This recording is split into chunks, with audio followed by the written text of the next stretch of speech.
Welcome to my Healing Room series on life and death. This series is You Never Die, Find Out Why. The body's mortality is not necessarily yours. We are all familiar with the work of Elizabeth Kubler-Ross, Dr. Brian Weiss, and so many more who have documented past lives and how the soul continues on. That does not necessarily make it appealing to die, but it's time to take the skeleton out of the closet and start a conversation. What about the documented miraculous cures like Anita Moorjani, author of Dying to Be Me, who had a miraculous cure during her near-death experience confirmed by pre- and post-medical records? Today we have an incredible panel featuring Roland, Comtois, spiritual medium, grief guide, and author, Sajady, and Hope Fitzgerald, founder of Wave Energy Center for Conscious Evolution, channeler, healer, intuitive dowser, and life coach. Welcome, guys. Why do we avoid talking about death? Roland. Well, I think it's because it's the unknown, it's change. I remember sitting with one of my patients many years ago, and she was 4 days before her passing, and she said to me, I have no idea where I'm going from here, and I'm so afraid. And so it really is about the unknown and what's next, and where do we go from here? What happens after we pass away? And it's an important discussion to have, that there's something else. I agree. I think it's really important. Hope, can you share with us why this topic is Well, so I taboo? completely agree with Roland. And I also think that we don't have a context in our culture, which is unfortunate. You know, past more ancient cultures had practices and had mechanisms built in to their living life because they recognized that dying well was as important as living well. And so they always walked with that understanding that this is finite, the physical body, the physical existence is finite. And we don't have a context like that in our culture, so it's just a big void, really. It's a big void that we avoid. That we avoid, yeah. All the time. And Mas? The past cultures, they actually acknowledge that there is, life after death, and some of the Tibetan Book of the Dead, the Egyptians and so on, they actually prepared individuals, and that's really important to me, to send that person along to become truly, say, awakened or somewhat awakened as they cross over, so they don't fear. Because I see a lot of issues with people that have crossed over, but they don't pass that threshold. My aunt, she recently passed away, and it was like the elephant in the room. Everybody knew that she was going to pass away, but my dad's a doctor, and being the doctor mentality, they always want to save you till the last moment and so on, rather than prefer them to go forward on that. So, to prepare. Prepare, exactly. Not exactly sure why we don't talk it. It's, again, it's something that we fear. It's something that's been with us ever since we've existed, but we still haven't had a hold on what it exactly is. So moving on to near-death experiences, people who have had them, like Mas and Roland, are less afraid of death. So let's talk about that. Roland, can you talk about your near-death experience? Yeah, it certainly changed my perspective, though I've had this understanding that love is everlasting, that I'm everlasting, that eternity exists with me as I live in this present moment. And when I had my near-death experience, it just solidified that understanding. When that experience came to me, what I discovered was that I felt I was right, that we do go on, that there is something else, that the Roland of me exists beyond the physical experience. And all I can tell you when I talk about that near-death experience, it was profound. It was the most extraordinary love that I've ever felt in my entire life. And I'm sure that you can understand this. You can't give it a word. You can't describe it in a way that is understandable. What I can say to you is that it changed every aspect of who I am to a greater, maybe even a deeper understanding that here and now it all exists. It's all present. And that was its gift. the most profound moment, and this is the one part that I love to talk about, is that as I was coming back into my body, and when I talk about it, and you know this because I've had this experience before, I get very emotional about this. When I was coming back, I had this thought, and I realized that my physical body disappeared, came back, and my thoughts were there, and my body was back. And as I was coming back, I said to myself, I said, could this life be as spectacular as that experience? And could the colors be as vibrant? Could it be as loving? And as I remember coming back and looking at my cousin and looking at the people that were in this audience, and I recognized, oh my God, it is. I could see their eyes, I could see their light, I could see their love. I could see exactly what I felt as I crossed over. So your near-death experience enhanced your experience here. It has. It has. Because you know now that there is life everlasting. Is that why? I knew that there was love everlasting and life everlasting. I understood that. What this presented me was a morsel of something that I could physically, emotionally, spiritually take with me. That, look, here's what happens. The second I think about it, I'm not sure about you, but the second I'm there, the minute I remember it, I'm right there again. Yeah, there is no time. There's nothing that separates us from that experience. So being familiar with that enhances your experience here, which is what we're trying to say, that the more familiar we are with death, the more comfortable we're going to be here and maybe able to enjoy every moment. Yes. So much more. And Mas, what about your near-death experience? I know you had two. I had two. Yeah, the first one, we came from a somewhat religious background, and there was always talk about heaven and hell. And coming up and growing up in this society, it's always about heaven and hell. I'm going, God, is there a hell out there? How could, say, God be so mean to, banish somebody for eternity and all that? So that first near-death experience kind of really cleared up that question, that I realized that there is no hell where you go. It's just a place of beauty, like Roland was talking about. And what I noticed was, as he mentioned too, is that when you think about it, when I think about it, there's no time frame. It's like right now, because at that level, we're not connected to time. We're not time stamped or anything like that. So it's not a memory. It's just like happened like a second ago or 2 seconds ago. Everything is as fresh. What you went through, the joy, the love, you can just tap into it as if it was like right now. Wow. And what's remarkable is that, I'm sure this happened to you as well, when that happened, no one said to you, you got an hour here. Exactly. You got 5 minutes, it's 5:30. Right. Get yourself together and get going. Exactly. It was just so powerful and so present. Now you had two. Was there a difference between the two? Because your second one was fairly dramatic, right? Yes, the first one, you went through the usual process of, you seeing the beautiful white lights, the beauty and joy up there, and then you catalog through your life experience. And most people say they flash through, the life, but it's really about reliving every aspect, every second of your life over again. So there's no time value, because for me it was 22 years within, say, a matter of a flash of a second or maybe a couple seconds. And you really, you relive that whole time frame. The reason why we say it flashes through, because our physical mind can't handle, that much data in that short of a time. The second one was very, very different. I ascended into, say, a heavenly, beautiful, heavenly blue space, and I felt totally complete. There was nothing that I realized that I needed outside of myself. I could transport myself to any place, anywhere that I wanted to. I started accessing, say, knowledge, and I don't know how long I was gone, but it felt like eternity, and there was no time, there was no distance at that level. And that's when your gifts came in, right? Your ability to... Not right away. It took me about 2 years going through some dark times, things like that. I call it a detox stage now when I work on people.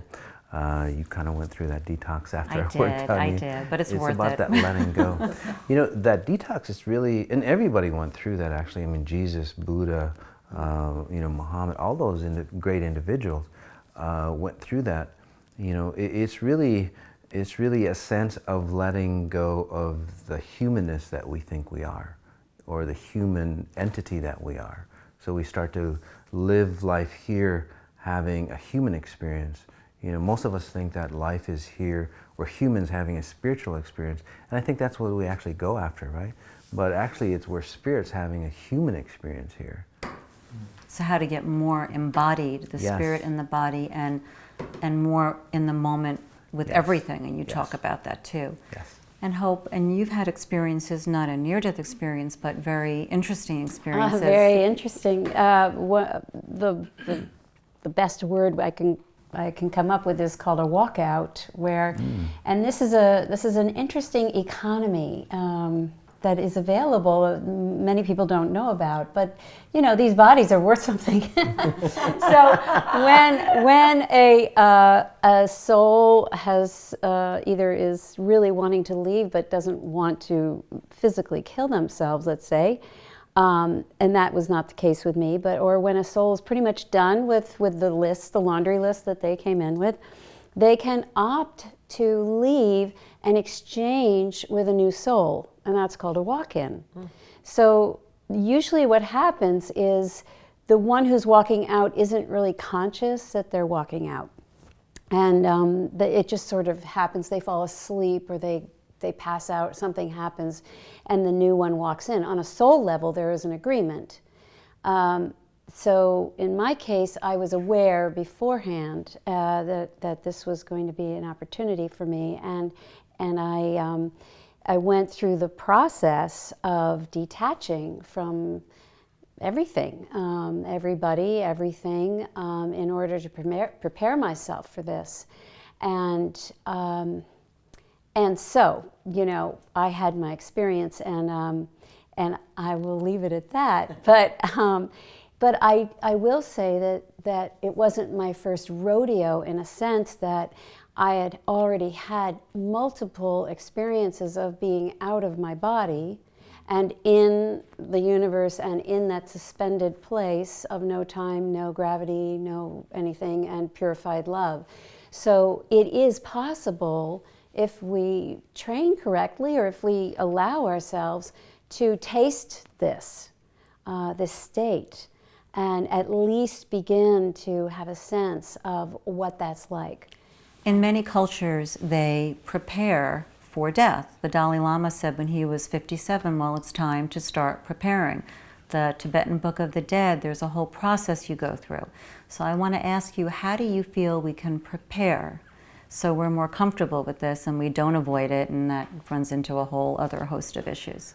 Well, you know, we need to talk about it and talk about it and talk about it and keep talking about it until we begin to extinguish that fear that there is no end. You know, I think we have to keep having conversations about it to alleviate the fear of those on this journey. I think we've got to keep talking and talking and talking. Talk it to death. Really.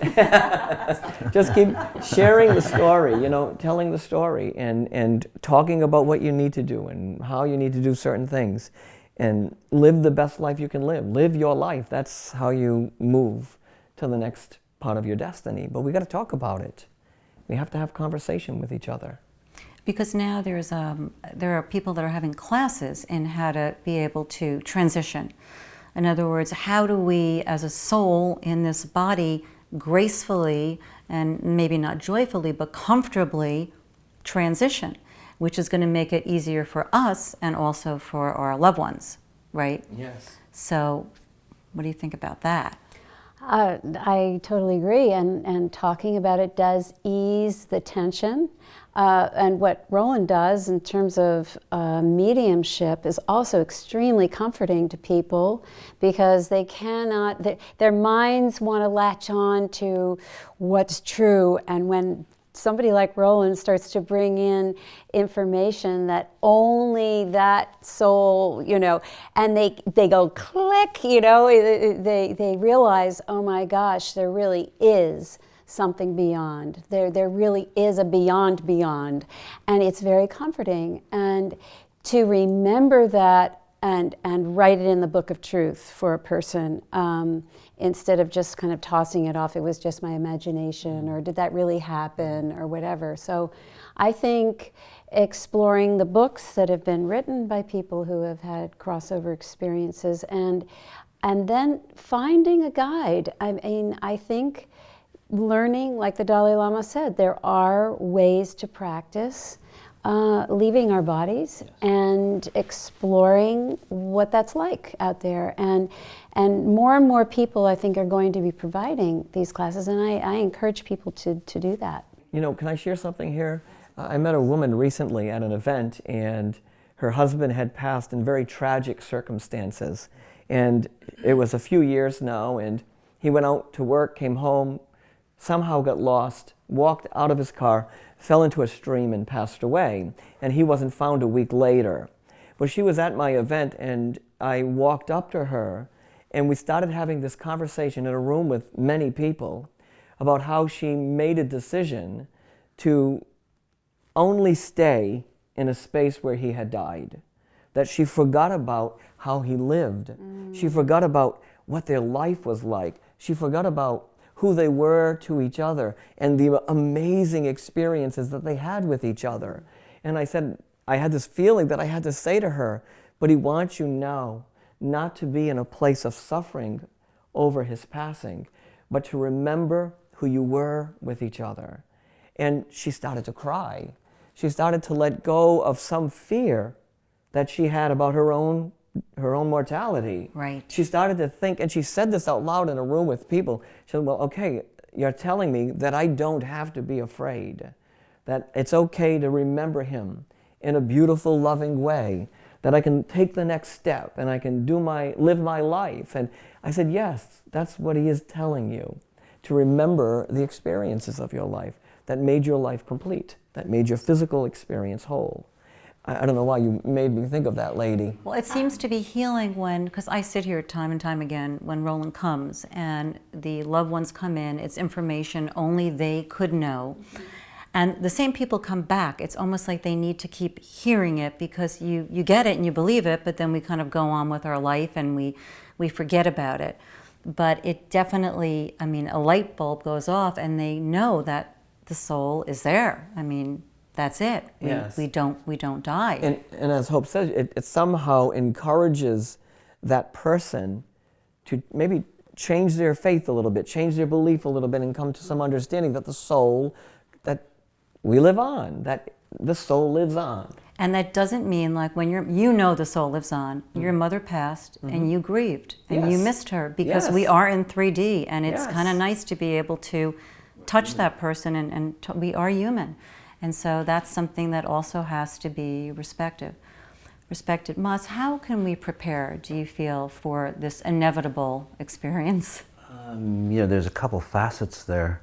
And I work on thousands of clients, and what I see, a lot of the issues they've actually brought back from a previous lifetime that they didn't, say, resolve, or they got too entangled in their life, in their current lifetime, and they recreate that same thing over and over and over again. That's why a lot of issues that, say, society faces or we face individually is really a distortion, because when we don't create our life blueprint from a totally awakened presence, we never go back to resetting.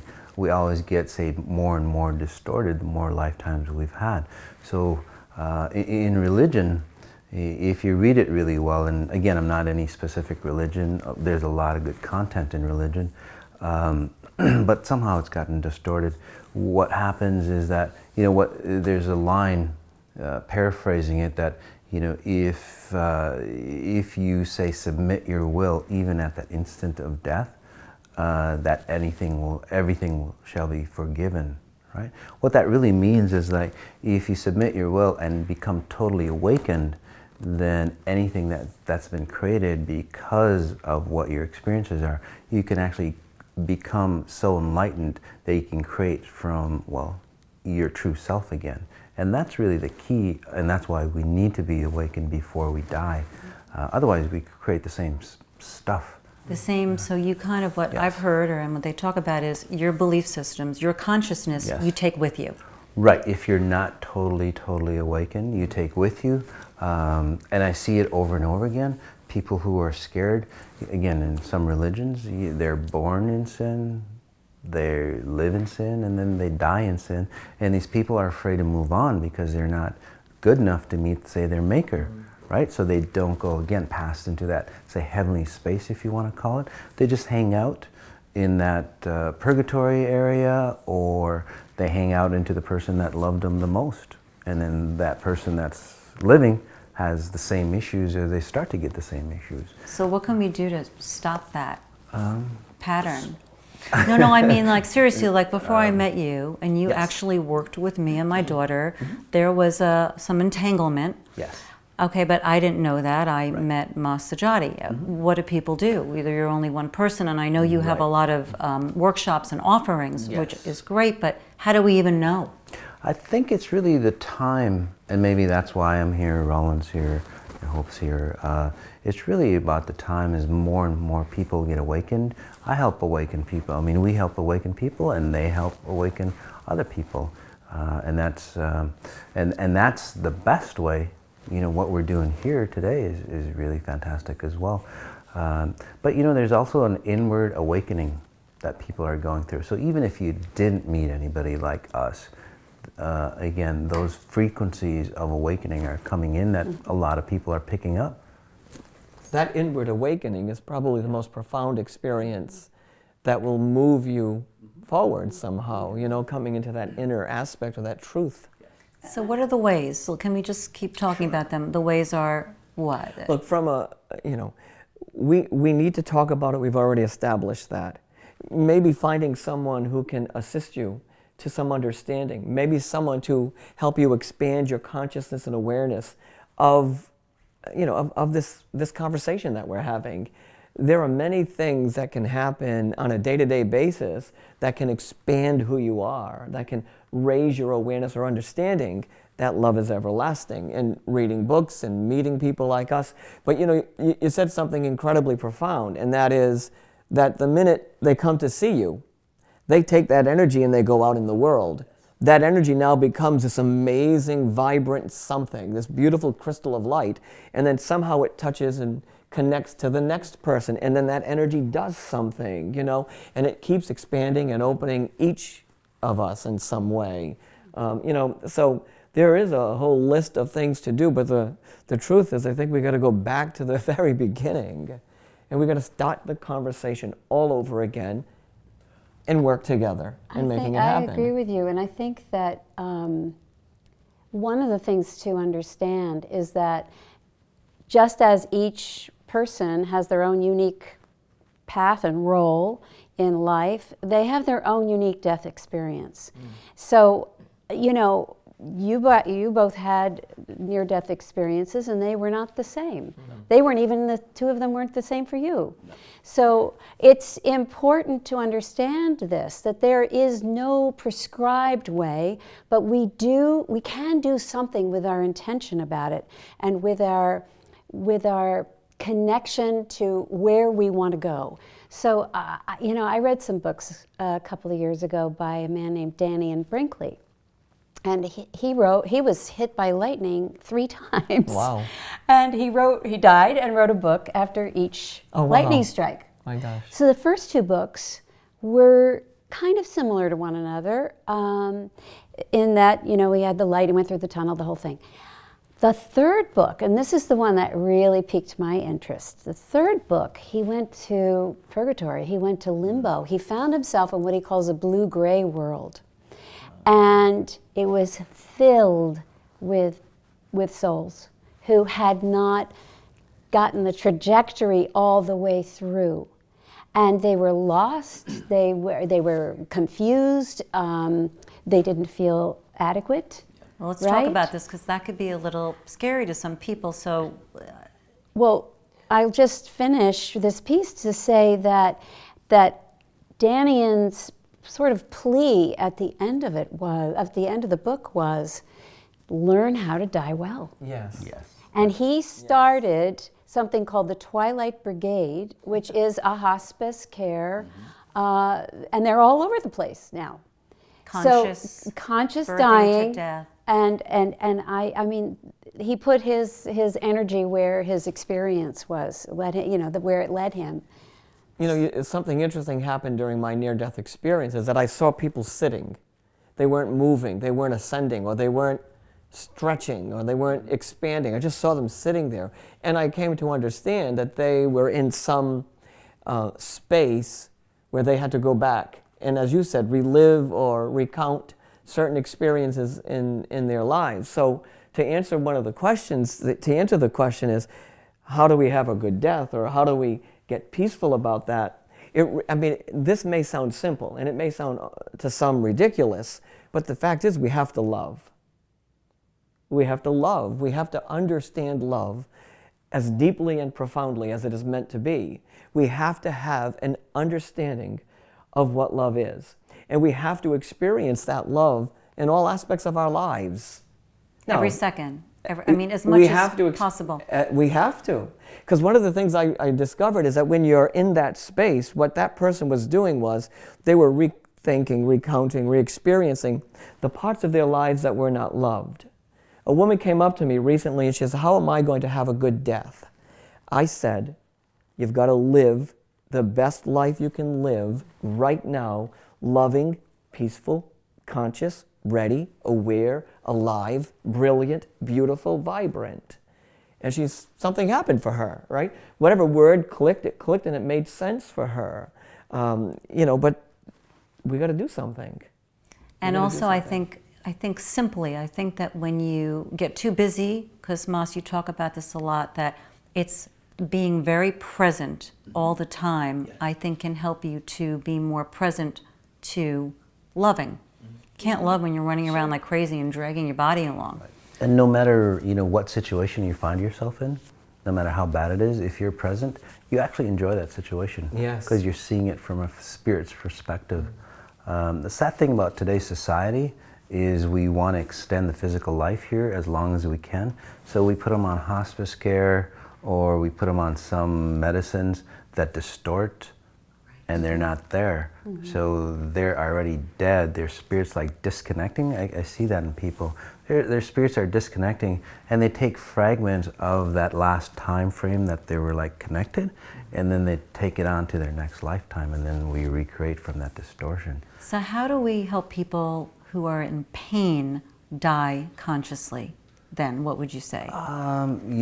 In Canada, there was a doctor, or they actually released a law where they help people, say, cross over, almost like a Dr. Kevorkian, if you remember. Yes. I know there was a lot of, different opinions on Dr. Kevorkian, but he actually helped people that was in severe pain. They knew they were going to die, and they died awakened, really. So he helped them cross over in an awakened state. The next lifetime that they come through, they're so awakened that they will not create those experiences. Because whatever happens to us, we've allowed at some level to happen to us. What I love about the three of you is all three of you kind of transcend traditional religion, meaning, Mas, you talk about pure source. Roland, you talk about love. Hope, you talk about love. It's that pure source. So now we're going above a lot of religious structures, which they say if you hold on to those even when you're dying, it could be limiting. So can we talk about this pure, you talk about pure source a lot. I connect to the universal database that's out there, and everybody has access to it. And, people who I work on, or people who say get, awakened, we all come up with the same conclusions. Because again, it's all really the same. It's all the same database that we connect to. Pure source, my definition is that anything that was or ever will be created came from one source, no matter what it is. And then what was created from pure source can never, say, define pure source. Otherwise, it'd be limited. So, people think that love is a great, definition of, well, God is love, or God is joy, or God. Or pure, well, I call it pure source, and it's really not, because love is very limited in the aspect. Although that's a byproduct of it, of connecting to pure source. Right. You know, we define it, we think that that's what it is, what it's about. But you know, it's really an opening or an understanding or an awakening. And then again, like I said, that's the byproduct that we feel. So interesting. And so Roland, how would you talk about because it's not one, you are there for people in whatever religion they want to express themselves through. Yes. But you have said to me that you, ultimately for you, it's beyond that. Oh, it's beyond that. You know, religion will only get me so far. It will only take me on the journey as far as it can. And beyond that, there is that other beautiful place that Mas talks about, that source or that reservoir of that divine energy. You know, I haven't figured out what is the right word yet, truly, in myself to describe what that experience is that's just beyond that gate, right?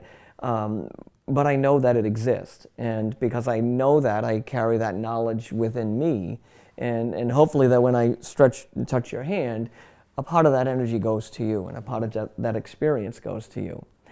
But religion gets me so far, and I'm grateful that it got me that far, and it's helped me to get this far, but there's something else, and I keep searching, looking, discovering, awakening. I think it's, it's always happening. I'm always expanding as everyone who's participating in this experience, always expanding. Religion is man-made, human-made. We take the mystical, and again, we want to get our minds around it and sort of nail it down. And then we're going to repeat what happened in a mystical moment. We're going to try to repeat it just the same way every year or every month or whatever it is, because we want to have that again. And we all know that that's not really possible. Mystical happens when it happens. And so religion, does take us just so far. I like the idea that when we die, we have a sense of having this joyous liftoff, and that's what helps us get through those areas of attachment, those realms of attachment where we can get stuck, especially if we're afraid. We go to what's known, what's familiar. It might be your house. I mean, when my mother died, she was in her house for 4 months. I moved into the house to help to, get it packed up and everything. And I'd be in the basement and I'd hear her walking around upstairs. I mean, her feet, click, click, click, click, click. I'd be in her office and I'd hear her open the door, the cabinets, and I knew she was there, and I talked to her. And it was very comforting, actually. But then I realized, oh, she's here because this was her house and she was proud of it, and she, every aspect of it was a reflection of her, and she wasn't ready to let go of that. Which was not necessarily in her best interest. No, and right? So 4 months later, it was time, and a prayer was said, and she left. She went to, she got on her Rainbow Bridge and went out. But so it was fine, not to put a judgment on it, it was fine. But I think ideally we want to jettison out on this wave of joy. This is a good reason, guys, to talk about this, because when you rather just go straight up, I mean, that's a good reason not to avoid talking about death. So it seems, Mas, you were talking earlier that we have something to say, our soul does, in how we die. Like that girl, Brittany, who chose to die before her brain tumor took her over and she was just going to be in physical agony. So by taking control of this process, or owning it a little bit, then it's going to be a conversation, but it's also going to empower us to have this experience fully. Yes. Right? Well, I actually work on people, through people. Say like a client comes in and they have a father or mother or spouse that's close to a near death. Their spirits actually come in and they want some help or some guidance, and I help them out, cross over, and it's like I can help them enter in that heavenly space, And once they understand that it's a loving space and it's an okay space, it's not a hell space, they're not going to get That's perfect. vindicated or anything like that, they actually go faster Yeah. because they're excited to go. It's like, forget this place, Let me get forget outta the here. pain, forget, they want to go over. People who aren't, say, days into, say, that death space, they have a couple of years and so on, but they still think about death, right? I help them ascend too, and kind of introduce them to that higher level, and then the life that they have here, the time remaining, is actually more of a brilliance. They start to revisit maybe some of the younger times that they had, and relive those time frames where it was maybe tormented or distraught with something. They start to live from that age frame where, again, refilming that scene of life that they didn't like, and they start to live it with the wisdom of their current age. So when they cross over, again, they don't bring back memories of distortion, they bring back memories of beauty or peace, and then they can recreate. Wow. Do they do that with you, like in this present well, time? Yes, once I open, say, that space to them or invite them in where they truly understand, and this goes beyond religion. Again, religion distorts us somehow, depending on the religion and how they were raised, obviously. But that distortion is removed. They see the beauty, and they start to walk into it, and they can't get into. They can't wait to get in. And then, from what I've seen, again, for thousands of people, for me, my abilities is kind of going back in time or forward in time. It doesn't really matter. But for example, if you go back maybe ages from 6 to 10 or whatever it might have been, that they got distorted, and that resonance or frequency has continued through their whole life, right? They go back. I help them remove that time frame. But what I've found is when you introduce people to that heavenly space, they go back in time and remove that time frame themselves and re-edit that time frame. And then they let go of that distortion, and again, they can recreate in not only in this lifetime, but then in future lifetimes. Wow. In fact, that's what I really do. It's not really about this lifetime, the work that I do. It's really preparing them or awakening their spirits at such a high level that when they recreate again, they're not creating from a distorted spirit, because we don't need, say, experiences of death, like rape or anything like that. We're the world as a whole, we're ascending past that. Right. Actually, it's funny because you worked on me. You said your next life will be great. I'm like, well, what about this one? Yes. And I have a little benefit here, right. please. And that's the key. Once you say awaken to that point, anything here starts to, say, recalculate, and you start to see things from the beauty space. And then that's where you get connected with the natural abundance that's rightfully yours. Now, did you get these experiences or this understanding from your own near-death experience? Because it sounds like you brought that back here somehow for the rest of us. Yes, exactly. That I did do that. It took me about 2 years of dark times to actually understand and like really shed away the humanness that we have here. And then through, again, thousands of people that I've worked on, I started to see patterns. It's like, wow, they're, because I've worked on people, and then they go, Mas, I feel like I'm living, like a child's life again. Everything that's been created actually is in our DNA structure. From the moment that our spirit has been created, all those memories, lifetime after lifetime after lifetime, is in our DNA structure. It's like ancestral. Everything gets passed down. Exactly, and that's how it does get passed down. I've just been given that ability to, say, read the DNA. I'm a DNA reader, really, and you can go back. Once you edit the DNA, then your future events, just like, you correct some DNA that's misbehaving, and then you cure kidney issues that family has, right? Same thing with spiritual issues, I go back and, say, recreate that DNA or edit that DNA, and then their spiritual issues tend to go away the next lifetime, but this lifetime gets better as well. So it seems like anybody who's touched heaven with a near-death experience, with other ways of doing it, it just enhances their life. I mean, I really want to have an NDE. I mean, not really, but I mean, it just seems like it makes living so much easier. Like you did it, you went there, it's fine. Okay, now let's live, the life that we're supposed to live, because we're in this like limbo. We don't want to die, but we're not fully living, and that's why we need to really prepare for this. You just made a very interesting statement.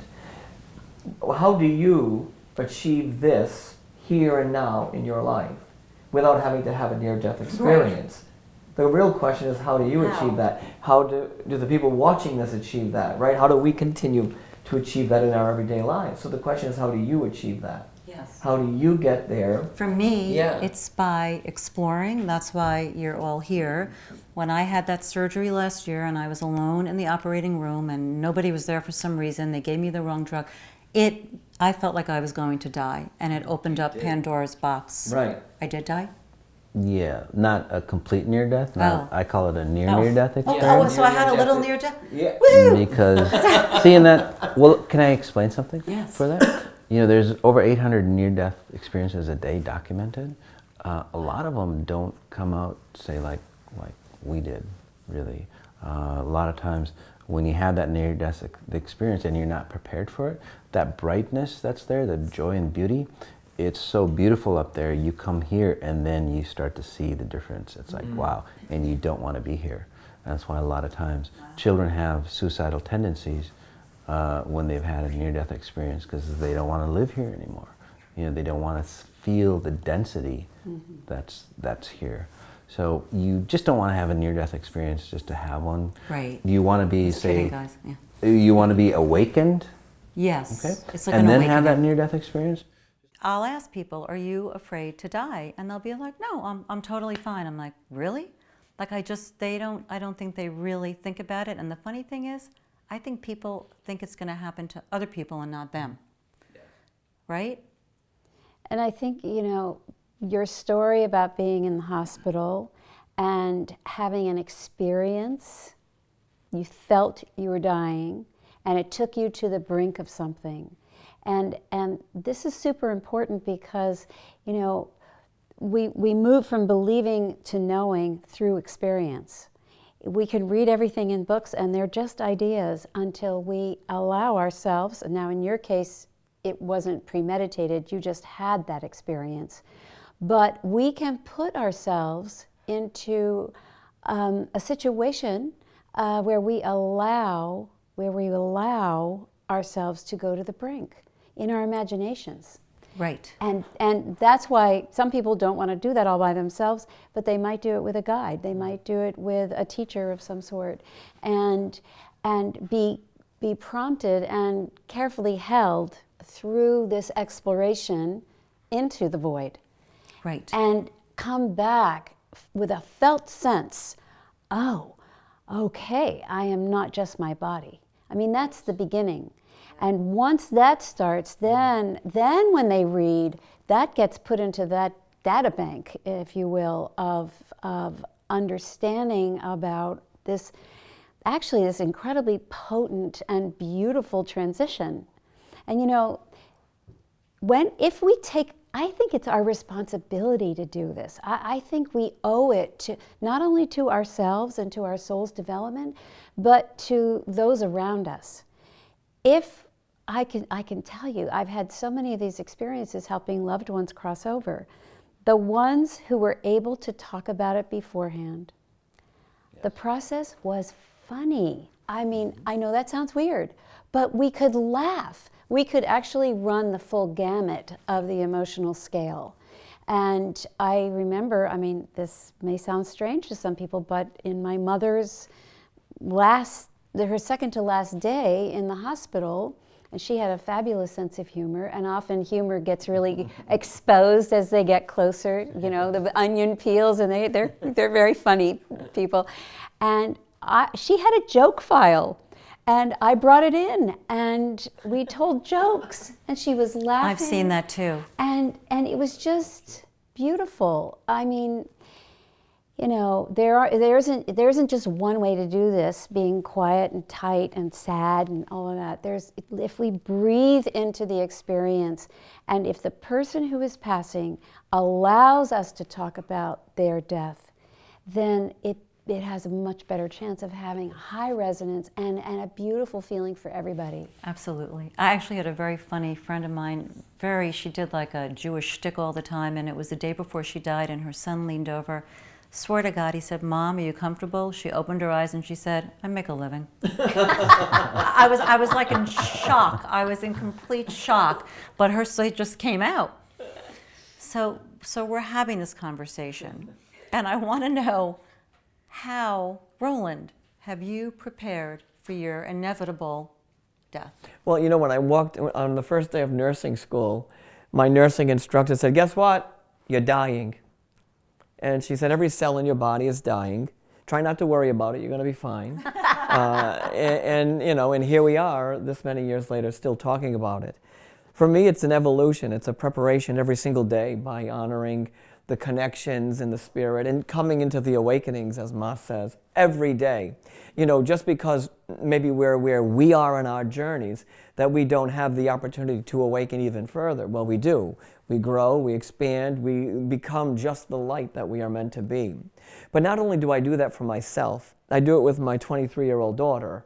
We have talked about death and dying since the second she was born. We've talked about it, we've had conversations about it, we talk about this kind of energy of discovery of who you are and living your life to the fullest and being in the place of love and being aware of the life that you live and creating the life that you live and expanding your spirituality and expanding your knowledge. You know, so not only do I do that for myself through my own meditations and quietness and reflection, I also do it for her. We do it together. And now she's 23 and we talk about it still. You know, we talk about preparations. She knows exactly what I need and what I don't need at that moment. We've talked about it. It's crystal clear. You know, as a nurse, I'd say, get your stuff all in order. Even if you're healthy. Actually, it's better to do it now. Just do it now. Talk it out. Talk about what's beyond here. Talk about how the soul evolves. That the truth is, I looked at my kid and I said, "Caitlin, you're not this. You're not this beautiful little girl that I see in front of me. You are this. The part of you that makes you spectacular and extraordinary is this energy inside of you. This energy that when you're free from this will reach through the universe and touch space in ways that you can't even begin to imagine." And we've been talking like that since she's been a kid. So for me, it's a constant daily experience of recognizing how alive and how much life I have even beyond this experience. So it just is a day-by-day experience. Unfolding. And It while is. we're here in this body, and Anita Moorjani talks about two things. She said, have that ice cream once in a while, because, you know, we could have it here. Yeah. And don't be so hard on yourself. Yeah. It's the self-judgment, which is really like criticizing a piece of the divine, if we are a piece of the divine. That's And for sure. Hope, how are you preparing? Well, you know, my experience with the walkout taught me how to unplug. And I think that it made me hyper aware of attachments of all kinds. I re-examined my attachments and how I attach, and if I attach, my attachments have a new quality to them now. And it's very much a question of choice. Being here is a question of choice. Being alive is a choice just as much as deciding not to be alive. You know, so when we live from a place of choice all the time, and I think it's what you both have said, you know, being present is also remembering this is a choice. Mm-hmm. And how am I going to spend that moment? So I practice review of attachments, and I also ask the other thing I do is reassess my role here. You know, am I still, and what will my role be? You know, what do I want it to be by the time I leave? So it keeps me working towards my leave behind. And engaged in the process. Oh, absolutely. Alive and absolutely. alert and engaged. You know, you say something very profound, because in my study, in my practice as a nurse, one of the questions that my patients have said and the people that I've cared for when they were dying is, you know, have I fulfilled my life? Have I lived my life to the fullest? And did I live my mission? And I think, as you say, reevaluating that and re-experiencing it and embracing it every day is part of the whole experience. And Mas, you talk about that a lot in your Yes. preparedness, is being so present with Yes. everything you're doing. Can you talk about Yes, once you really understand the dying process, like I have, you don't have to go through a near-death experience to understand the dying process. But once you really understand it at a deeper level, you don't have to know all the details or prepare or anything like that. It actually makes living life a lot more, say, exciting and more fun, because you can go to the limit, really, and at least that's the way I perceive it. I'm not afraid of dying. Most people, you'll ask them if they're afraid of dying, and they'll go, yes, right? And then they don't live the fullest while they're here. Right. Now that I know that I'm going to die, I'm comfortable with that. I can actually live to the fullest here. And every day, Yeah. and kind of stepping back, I see people who are near, let's say, that death experience. They really don't say, I need to finish up these projects, I need to do this. But it's actually the small time moments that they've had, with their loved ones or their kids or whatever, that really comes out with them. The essence of their life, not what they did or what they accomplished. So what I do is just hang out with my kids and really enjoy that experience, and not really worry about the next thing that I have to do while I'm with them. So again, that total presence. Because a lot of times what people do is they spend, say, that quantity time with their kids, but then their mind is out somewhere else thinking, okay, I'm going to spend some time just because they need my... And the kid knows that your mind is out somewhere else. Right. So it's So total presence. It's total presence with their kids. I mean, I have a lot of kids. You have 6 children. I have 6 children. And they keep me present. They keep me here. And, they're all so beautiful that it just pulls me in, and I just get entangled. Not entangled in a negative way, but I just see them and I get enthralled by the beauty that they have in them. And that's how I say reconnect to my own spirit even more. And then it guides them to connecting with their spirit. So they understand, all my kids, even my 4-year-olds, they understand that their physical form is a physical form. They're way beyond. That's and once you beautiful. understand that, all the details that we need, God, that would be amazing if we could teach people to go beyond their physical form. Yes. Really. Well, then, there are classes on then that this issue, now. we wouldn't be talking about this anymore. Exactly. Yeah, who's that man? Bill Moynihan. There's classes now how to travel around, how to leave your body and travel. Yes. And he's You like, want to do that safely, though. but safely, yeah. I guess it should be safe. Yes. But I think that being so in the moment, like you said, without any future plans, that gives you the freedom to let go, which is Yes. that ultimate release, which is kind of like dying. So the more you relax, the more you kind of move into it. Yes. And it's a control thing too. It is a control thing. When we talk about being in the moment, people think you have to be in the moment for hours and hours. But when you're in the moment, there's no time. You disconnect from the time, and even that single instant that you're in the moment, you can feel it, and it carries with you for a Forever. long period of time. I think what happened in the hospital to me was I was so out of control that it triggered my fear of dying. And the other thing I want to say is that no one should die alone. There are so many people that are alone. There should almost be a spiritual midwives, people that are really trained not just to be hospice workers, but to be there on all levels for this person who is transitioning. I mean, that would be so great. And to celebrate their life and to bring the family in consciously. Some people choose that, though. Some people have chosen That's to true. leave in the quietness of their serenity, their passing. Some people choose that experience. I've seen it many times. A family member rushes in and says, "Oh my God, I've missed it," but the fact is, maybe they made that choice.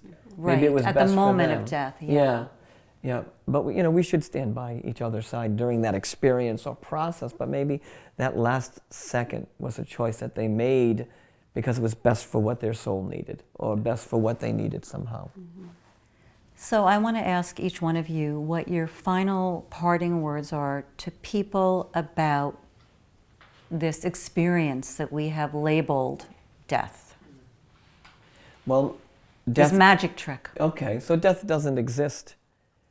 No, that's what as a spiritual guy, I would say that to you. As a nurse, I would say, well, your physical body's not going to make it. Let's face it. At some point, the physical part of you will change. You will recognize when you take that final breath that you will go beyond this place, enter more of this awakening and this understanding. So the physical body dies. Death isn't a word I'd like to use at all, but it dies. It goes. It ends. But what ends is only the physical aspect of who you are.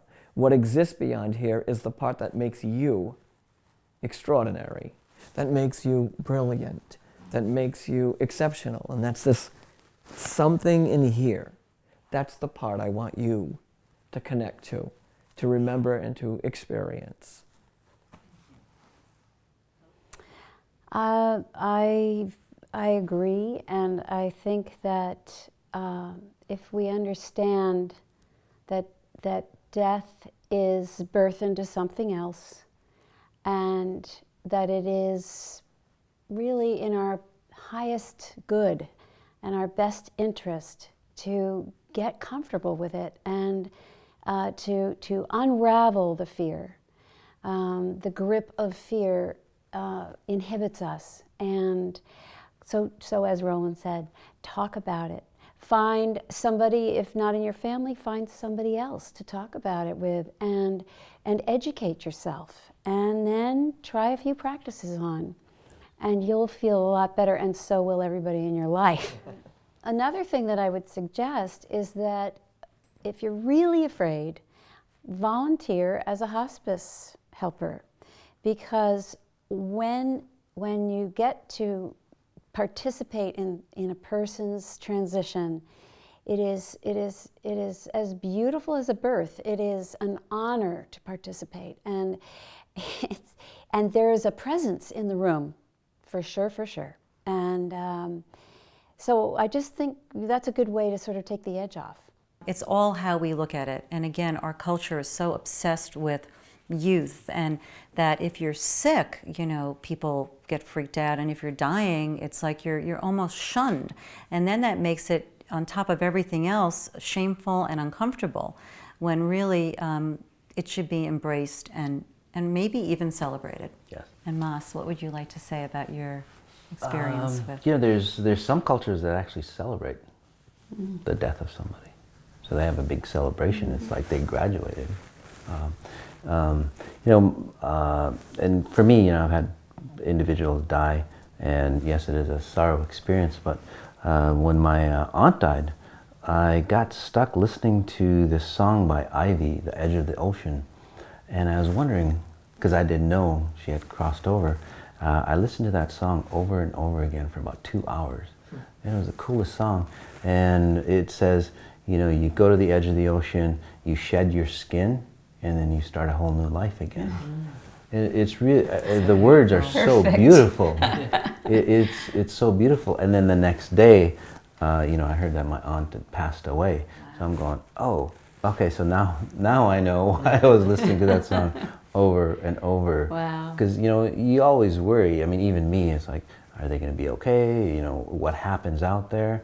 And she's probably just telling me that it's the most beautiful experience that's there. So, getting feedback like that. And you might not have that personal experience, but there's so many people that are out there that have had, it's like people tell you or knock on the door going, hey, I'm okay, it's fine up here. So that should open the door for you a little bit as well, that it is a fantastic process, an exciting process, really. There's so much, again, documentation, scientific, on near-death experiences, past lives. So don't despair, don't cry, we do not die. And we just need to celebrate what we have here right now, which is so incredible. So thank you, and we'll be back.